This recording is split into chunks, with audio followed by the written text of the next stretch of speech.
Yes, here we go. Sports Bit, betting inside today. SBR picks, Pauly and Teddy, Thursday, June 7th. I'm at Real Sports Bet. He's at Teddy _ covers. Team previews continue with the soon-to-be Las Vegas Raiders. We'll get to the Raiders and John Gruden, 10-year deal. Their win total. We continue and finish out the AFC West. Game 5 Stanley Cup Final. Can the Knights send it back to D.C. for Game 6? Some professionals think they will. And we'll get to the shot clock as well. Busy show, play of the day coming up. Winner last night. All right, the Golden State Invitational, Teddy. Warriors do it again. They're up 3-0. Cavs took a lot of money. More on that in a second. But Durant has 43 points. I thought they were in great shape at halftime because the Splash Brothers were a combined 3 of 15 shooting. Curry and Green had 3 fouls. But Durant had 24 points in the first half. They were only down 6. As we've talked about for many weeks on this show, the Golden State third quarter run was coming. They outscored him in the third quarter. Durant goes for 43. In a game where Curry was 1 of 14, with 3 minutes left in the game, not only do the Warriors win, they cover. Yeah, exactly. And the game stays under the total, but from a bookmaker standpoint, this was a very good result. Cleveland took a lot of money last night. At some places, William Hill here in Vegas, they closed as low as +3 from an opener of +5.5. The under took a little bit of money as well, 217.5 down to 216. So the books lost a little bit there. But from a side perspective, they won. When we talk about the game, I mean, when Curry hits 3 shots for the entire game, all right, when the Splash Brothers do not go off, and basically it's Kevin Durant as the one guy who, the Golden State's bench played really well last night, but Durant of the big 3, the one guy who really went off, and Golden State still wins and covers, you know. And again, we're talking about a 1-point game with 2 minutes to play. Warriors made the plays. Cavs didn't. LeBron only 1 shot in those final 2 minutes. He made it, but Golden State was able to get the ball out of his hands. And of course, Durant with 2, the one before halftime and the one in the final minute. Just deadly shots that make a big difference, ATS and straight up wise, for the Warriors win last night as they take control of the series. The degree of difficulty. My God, a lot of those shots, he's got a hand in his face, too. Last 2 games, 69 points, 8 of 12 from 3, 22 rebounds, 14 assists, and they're +39. They were +14 with Iggy out there as well. He had a big steal late. You get that kind of game out of Rodney Hood, and you still lose. How about Kyle Korver? He has 4 points in the entire series. He can't do anything and make a shot. And Livingston has missed 1 shot in the entire series. Early thoughts tomorrow, Teddy. They're a 6-point favorite on the road trying to get the broom out.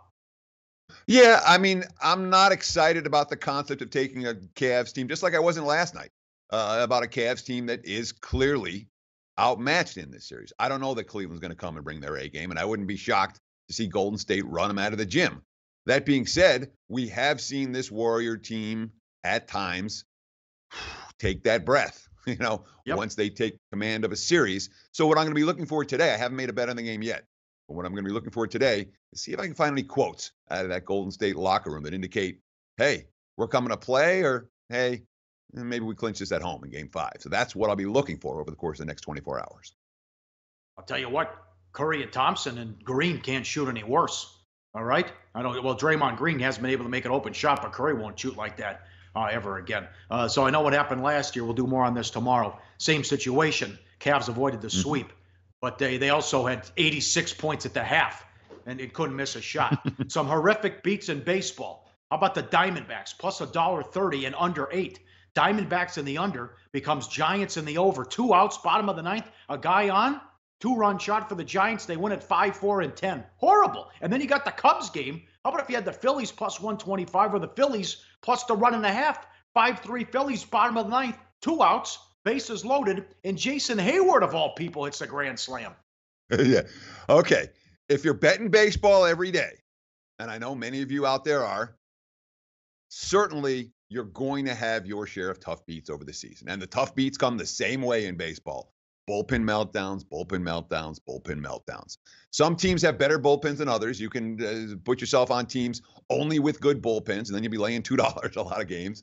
Or you can put yourself in with some dogs, D-backs plus 130, Phillies plus 125. and hope for the best of it when you have 2 outs in the ninth inning to cash some tickets. Obviously, it didn't happen last night, and that's brutal. The plus run and a half, the run line for Phillies, that's as bad as it gets. Plus 1.5. You're up 5-3 in the bottom of the ninth with 2 outs, and you have a walk-off granny. My condolences to Philly backers last night. That was a tough one. All right, we got bad for the books. One in baseball. Indians 190 up to 210. They won 3-1. Carrasco was struggling, but he pitched well. And some bad bets. I don't know what this was about. The Rays, they're doing it again today. They're starting this relief pitcher, but they started Venters yesterday. He got 1 out. He gave up 5 runs in the first. Rays took money plus 170 down to 140, and the under 8.5 all the way down to 7.5. 11-2 Nats. Yeah, and look, the markets are having a really hard time with Tampa Bay right now, and the unique way that they're positioning, we'll call it their starting rotation, where you have relievers consistently going for a couple, in theory, going for an inning or two early before a quote-unquote starter comes on to pitch more innings. It's essentially a lot of bullpen by committee games, and the books don't know how to price it. They're having a very hard time. We're seeing line moves on Tampa games daily, and a lot of times the money seems to be coming on the Rays. Obviously, last night, all the money coming in on Tampa was wrong. All the under money was wrong. And then when the Nats score 5 in the top of the first and win 11-2, Tampa and under, not a good bet. Royals took money as well, plus 240 down to 210. Angels are 6-0 this year against the Royals as they win 4-3. All right, what do you guys think? Be part of the chat. Do the Warriors get out the broom tomorrow? You want to lay the 6? Do you think it'll be a high-scoring game? You know what? You made a good point, too. That was a tough beat if you had the over last night. That game died in the fourth quarter. And then how about the Cavs not fouling down 4 with 40 seconds and no timeouts? That was a horror show. Yeah, it was an interesting scenario to play. And I don't blame the Cavs for not fouling there. I'm down 4 with 40 seconds. I'm going to play the possession on defense and try to cut the lead to 2 or 1 on the next possession, as opposed to giving them a chance to up it to 6 via foul. I don't argue with that decision. You're out of timeouts, decisions that Ty Lue has made. I can argue with. How about this from the chat? Will Chelicek saying, I don't understand not playing Rodney Hood until last night. I don't disagree with that. You know, who told you Clarkson stinks, right? I told you. Yeah. I told you Clarkson stinks. He's unplayable. Tomarino tomorrow. I think at every point in a 7-game series, both teams realize who the better team is. And unless Vegas starts strong, I think Washington closes. They've been great on the road all year. We'll talk about that game in just a moment. Will Chelicek. Cavs may get blown out if they give up. I can tell you this. I'm not going to be on Cleveland in game 4. It's Golden State or pass. I don't take the team down 0-3, especially a team that's, had their chances in this series and come up short repeatedly during crunch time. I will not be on it. For me, it's a Warriors or pass when it comes to game 4. I don't want the home team. I thought LeBron was hurt with his ankle. Okay, go. The way to go is the first quarter there too. If you're betting Cavs first quarter and Warriors third quarter, you've only lost once in the entire series. So the Cavs keep cashing tickets in the first quarter. That's a great point, Pauly. And when you talk about we're now 4 games in or 3 games into the series, and you cash 5 out of 6 bets doing this one particular wager, Cleveland first quarter, Warriors third quarter. That to me is a sensible betting strategy moving forward. We'll check the chat again before this show is through. Here we go. Stanley Cup Final, Game 5 here in Vegas. Can they extend this sucker? Send it back to D.C. on Sunday. Capitals lead 3-1. Adjusted series price, you're seeing $9 with the Capitals. Because of the Vegas money and the Vegas fans here locally, you can even find 5-1 take back as low as 5-1. You can lay $7 with Washington. What a bargain that is. Tonight, the Knights are $1.45, 5.5 the total, and taking some sharp money. They are 7-2 at home in the playoffs. One of the losses in overtime against San Jose when they blew a 2-goal lead. Thought they won the game in overtime. Goalie interference. The call got reversed. And then they lost game 2 here, 3-2. Tuck has the wide open net. Holtby with the great save. They scored first in that game and lost. Tuck also had a costly penalty in that one. I am concerned with Fleury's quotes after game 4. It was demoralizing, but again, they played a good game in game 4. They hit the post 7 times in the last 2 games. That's staggering. Got to get the power play going. 0-6 on the power play in game 4. Also, these teams have bounced back the entire playoffs after giving up a ton of goals or getting blown out. So they're off the 6-2 loss. They were humiliated, and he got some bad blood as well, as the Knights were not happy that Trotz sent the first unit power play out there in a 5-2 game with 2 minutes left. Carlson looks to be a little nicked up. He had a maintenance day. That could be cause for concern about with Wild Bill. But I think you get a huge effort out of the Knights tonight. And do you agree with the move? Well, I mean, the one thing we've seen about Vegas all year, they've already had 2 5-game winning streaks in the playoffs. They've been great underdogs. They've been great with their back to the wall. Right. And we're talking about a team that has never, in their entire history of the Vegas Golden Knights franchise, which is 1 year, they've never lost 4 games in a row. So that being said, a great in the chat, from Hail to the Victors, everyone's been saying they can't lose 2 in a row. They can't lose 3 in a row. Well, now they've lost 2 in a row, and they've lost 3 in a row. So this is something they haven't done all year, lose 4 in a row.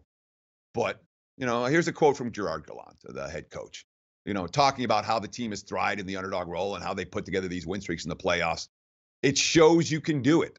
We've done it against good hockey teams. Play our game, you get some breaks, and you keep working hard, and hopefully it turns for us. James Neal, who's been an impact player for them, throughout the postseason. A lot of people didn't think we would win that many games this year or make it to the playoffs, and we find ourselves here. So I think for sure we have the ability to prove people wrong. We've done that all year. I haven't gotten any sense, Pauly, that Vegas has lost their confidence or they're feeling down or they're feeling lousy about themselves, despite the fact that, as you mentioned, the luck factor has not been with Las Vegas the last couple of games with those 7 shots going off the post, shots that Holtby didn't get. But let's be real. Holtby's been sick in this series, and Ovechkin, has having the playoffs of a lifetime. We're talking about a Hall of Famer, a future Hall of Famer, who has been absolutely elite so far this postseason. 14 goals, 12 assists. And, of course, a Capitals team that is 9-3 on the highway in the playoffs, just one off the all-time NHL record of 10 road wins in the postseason. Yep, very good stat. Then all the Knights have been tough at home, but you're right with the Capitals on the road. I'm good. Yeah, they're selling those T-shirts. They say, hey, we got the celebration. We have all the merchandise when they win the cup tonight. That's going on at DC. We know the history of DC sports as well. Oh, how about Ovechkin only 2-2 lifetime when he has a 3-1 series lead? How about that? Remember the Boston Celtics were 37-1. Now they're 37-1 when leading a series 2-0. The Capitals are 4-5 when leading a series 2-0. So here they are up 3-1, and I'm telling you, that's a completely different game in Game 4 if Neal scores 4 minutes in on the power play. Misses a wide open net, and they hit 2 posts in the first 4 minutes. But they dominate the first period, yet they were down 3-0. And we had that stat, too, with the high scoring opportunities, 10-2, even strength. Please stay out of the box. 3 power play goals by the Capitals in Game 4, also a 4-on-4 goal. This power play is deadly, dangerous. Knights got to stay out of the box as well. How about the prop? Will there be a goal scored in the first 10 minutes? Yes, absolutely. I think that'll happen tonight. You can find that globally as well. So we'll see here. We'll see what they're made of. And I think you get a huge showing and they can force. And I'll tell you another thing with the pressure. You're right. They can go back to the underdog role and the underdog status and no one giving them a chance. You win tonight. And if you score the first goal Sunday in Game 6, that building will be tight, big time. That building will be, oh no, here we go again. We're going to blow this. And any Caps fan will tell you. That's right. They're not comfortable yet. They know how many times Washington has been in control of a series and let it get away throughout the Ovechkin era. Not once, not twice. It's happened repeatedly. There's not one Caps fan out there that's feeling good about that. At least Ovechkin's quote is saying, is calm and pointed at what they're trying to do. Talking about the 3-1 lead. Quote, it feels nice, but it's not over yet.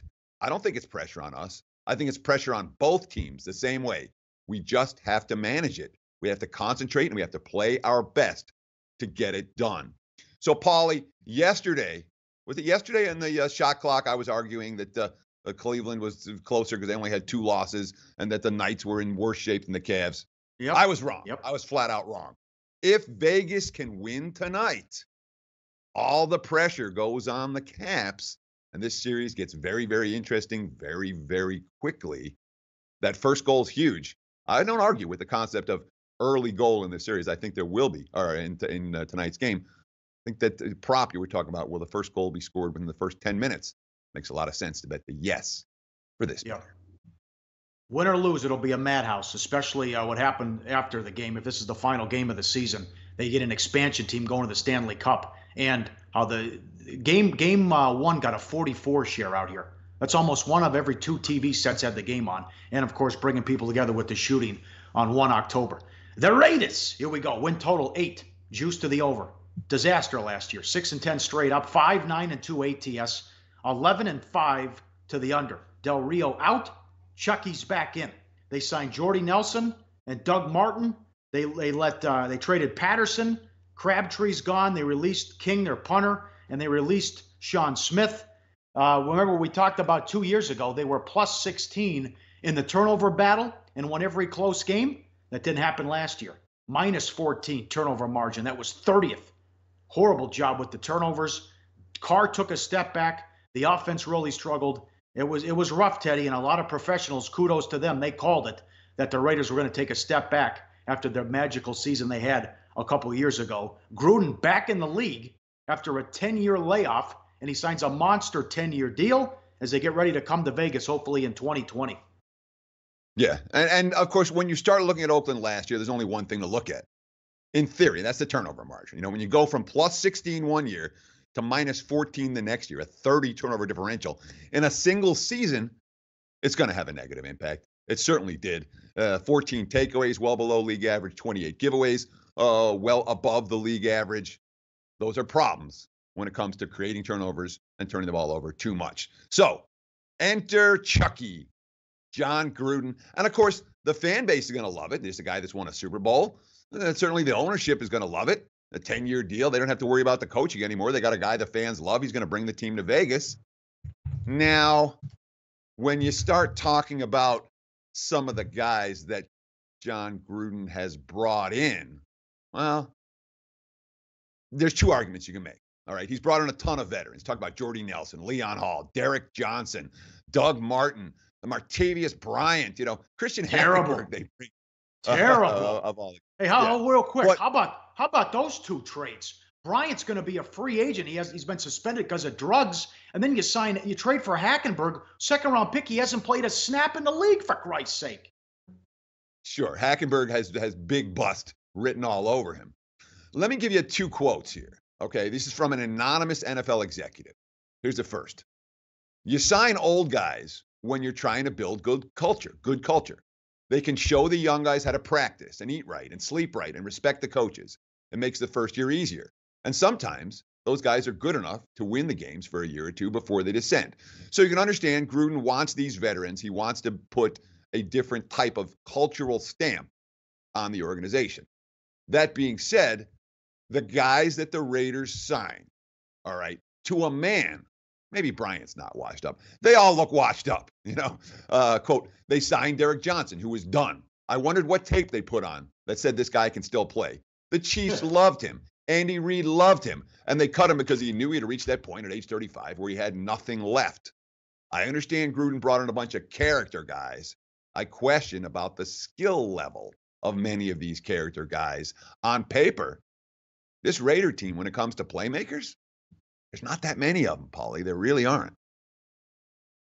Yeah, I know. And the offense really struggled and took a step back, which I think he'll do wonders and work with Carr. That'll be one positive with bringing Gruden back. And the lunatic doesn't sleep. He's in there at 3 a.m. Mainstream stats, they were 17th in total offense, 25th rushing attack, on defense 23rd. And usual, the Raiders haven't been able to stop anybody with the secondary. They were 26th against the pass as well. Max a stud. But other than that, not a lot to work with on defense. Not a bad job in the draft, which I know, get back to me in 5 years. But, I like Key out of LSU and some of the other moves they made.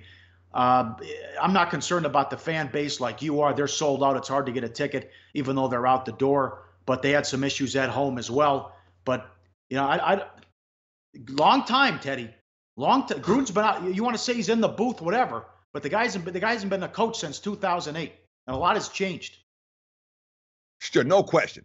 And, we look at this team last year. I said the turnovers were the biggest issue. You say, what's the problem with turnovers? The offensive line. That offensive line underachieved last year. Was the first all African-American starting offensive line in NFL history. And things absolutely, we don't know what happened behind the scenes there, but there was clearly something that happened. There was a national anthem controversy in D.C. week 3. and they never recovered. They lost the next 4. They were a disaster down the stretch. Now, that offensive line, in theory, should be pretty good. You bring in Rodney Hudson's back. Kelechi Asamele, 2 guys who are impact players for the offensive line. You bring in a couple of key free agents, particularly at the center position. You have Carr. You have Amari Cooper. This offense has pieces if they can protect their quarterback. The defense is where there are all kinds of issues. I mean, they've had Khalil Mack and blank. There's not a lot out there. When you look at the draft, number 1 draft choice, Colton Miller, he's going to help on that offensive line right away. Brandon Parker could as well. A couple of projects here in P.J. Hall and Arden Key, but 2 guys who, in theory, can help that defense. But I'm telling you, Pauly, when you grade this defense out on paper, not the defense of a playoff team. It's not the defense of a team that's going to win a whole lot of games. And you talk about the squad, that's fan support. I understand that they're still sold out. I also understand they're leaving. And you look at the 4-4 straight up record last year at home. 1 of the wins came against the Jets. 1 came against the Giants. 1 came against the Broncos. Bottom feeder. The only win they had at home all year against a decent team was that Thursday night win against Kansas City, which, if you remember the game, the refs literally gave it to them in the final seconds.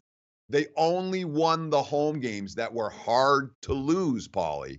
That's a concern for me about this supposed home field edge the Raiders have at the Coliseum.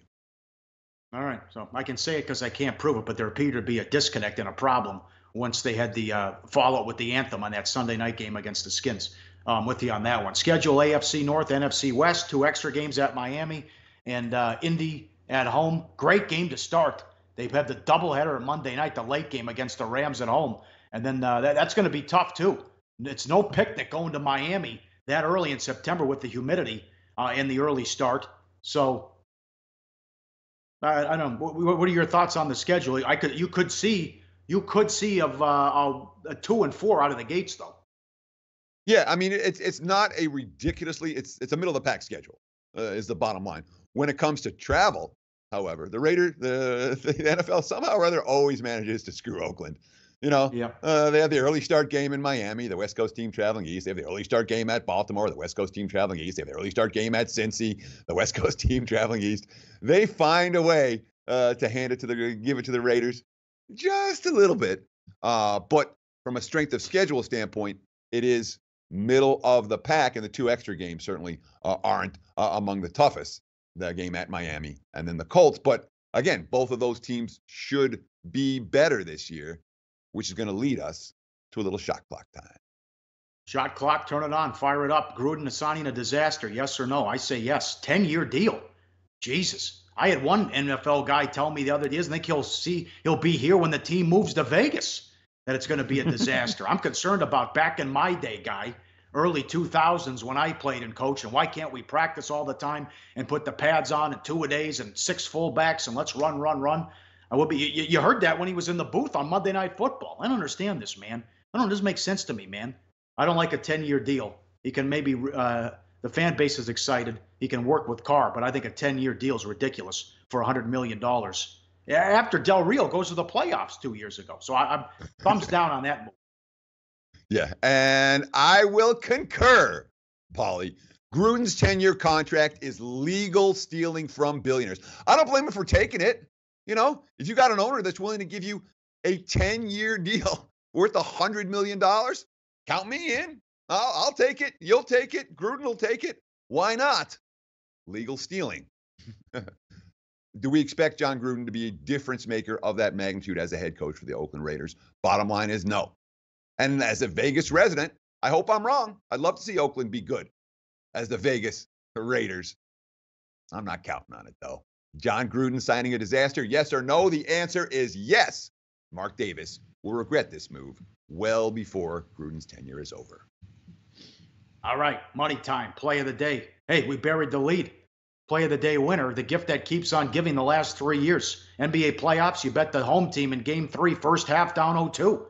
They won by, how about that line, Teddy? That got to 1 in some places. Golden State at one point was a 4.5-point favorite, but Cleveland was -1 in the first half. Books know what's going on. And I was talking to someone yesterday who said, there's no value on these first half, the team down 0-2. There's no value on it. I'm like, the trend is 33-5, okay? The value problem is not on that side of the equation. The value problem is on the other side of the equation. Yeah, the books have adjusted. They still didn't adjust enough. Don't tell me there's no value on these first half overs, on these first half 0-2 teams. There is, because they continue to win and cover. And when that changes, then the value equation will change, obviously. All right. What do you want to do with the Raiders? Take it away. All right. Play of the daytime. Let's get to it. Oakland, lined at 8 wins. I don't trust it. I don't trust Gruden. You don't trust Gruden. I don't trust this defense. I don't trust the quarterback. I don't trust the offensive line. And yeah, middle of the pack schedule. Raiders will find a way to lose some. Yeah. Raiders under 8 wins in 2018. You can find this at a plus price. That's our play of the day. All right. Very good. Back tomorrow. Recap Stanley Cup final. And can the Warriors sweep the Cavs? And we have updated odds offshore where LeBron's going to wind up. Houston now the favorite. And we got some Laker rumors. We'll go over that as well. We'll talk to you then. Enjoy the day. We'll see you Friday on SportsBet. Betting Insight today on SBRPicks.com. Thanks for watching.